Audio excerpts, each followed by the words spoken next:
cipher feedback.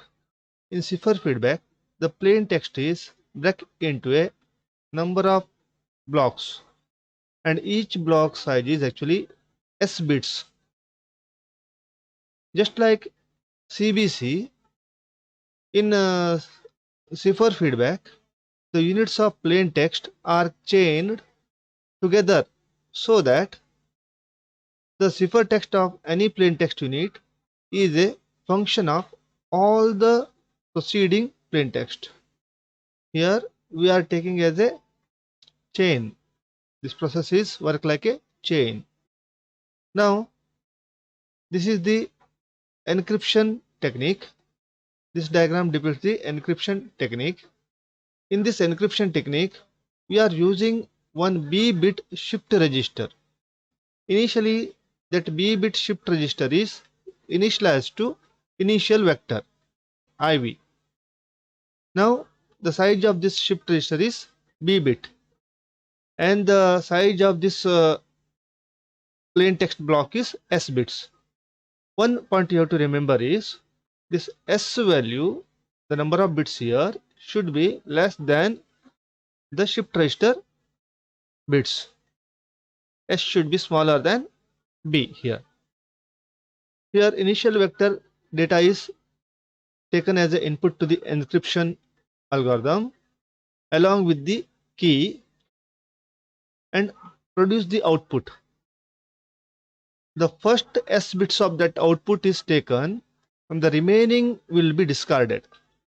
B minus S bits will be discarded. Only the first S bits are taken as the XOR operation with the P1, that is plain text block. Here also S bits, here also S bits, both are XORed to generate a cipher text here. Now in the next chain, the shift register is shift B minus S bits to the right. At the left part, that is least significant bit contains S bits are empty. In that case, this ciphered text will be, the ciphered bits are copied into the least significant bit here. And again the encryption will be applied in the shift register contents along with the same key used in the first step.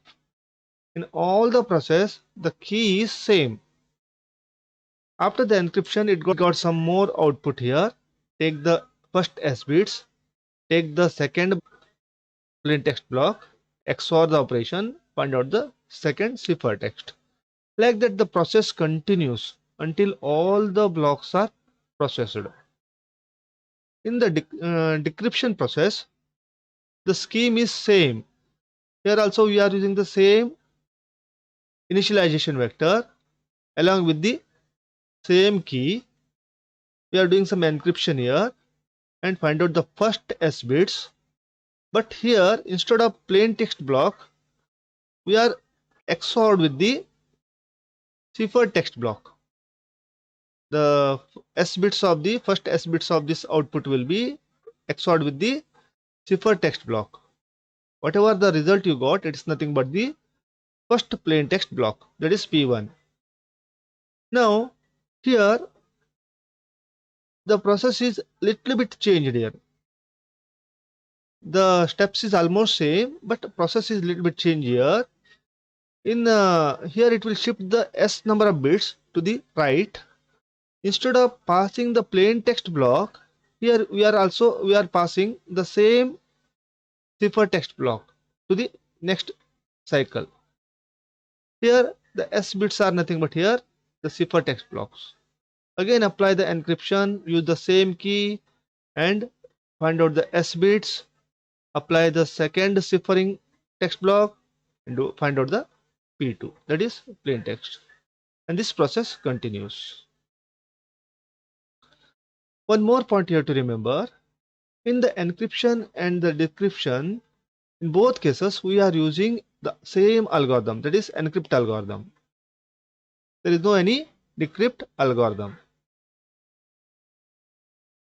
Using this cipher feedback mode, it is possible to convert any block cipher into stream cipher.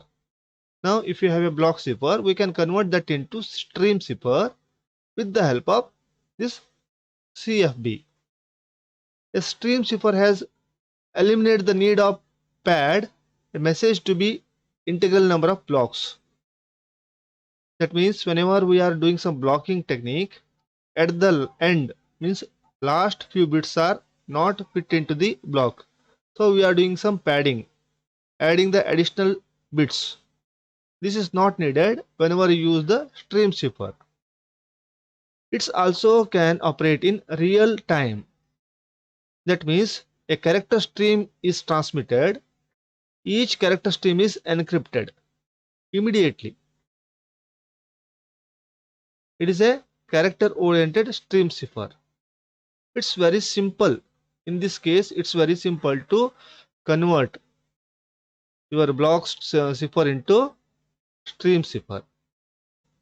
We change the S bit size to 8 bits. It becomes stream cipher or a byte cipher.